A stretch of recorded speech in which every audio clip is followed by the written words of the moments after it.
Hi friends, welcome to our channel. So இன்றைக்கி இந்த வீடியோட இம்பார்ட்டன்ஸ் என்னென்னு பார்த்தீங்கன்னா, அமாவாசை அன்றைக்கு ஏன் காகத்திற்கு உணவு அளிக்கிறோம்.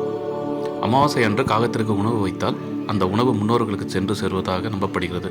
காகங்கள் உணவை எடுத்துக்கொண்டால் முன்னோர்கள் திருப்தி அடைந்து நம்மளை அளிப்பதாக நம்ம நம்புகிறோம்.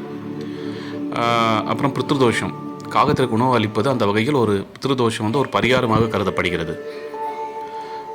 அமாவாசை அன்னைக்கு காகத்திற்கு உணவு வைப்பது சனீஸ்வர பகவானையும் லக்ஷ்மி தேவியை மகிழ்வித்து செல்வம் பெருகவும் சுபகாரியங்களில் உள்ள தடைகள் நீங்கவும் உதவுகிறது. ஸோ முன்னோர்கள் ஆன்மாக்களுக்கு பிரதிநிதியாக காகங்கள் கருதப்படுகின்றன. அவை உணவை ஏற்றுக்கொள்வதன் மூலம் முன்னோர்களின் ஆசை நமக்கு கிடைக்கிறது.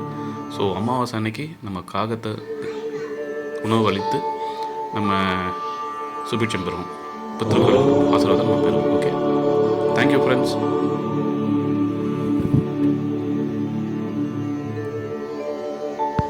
Oh.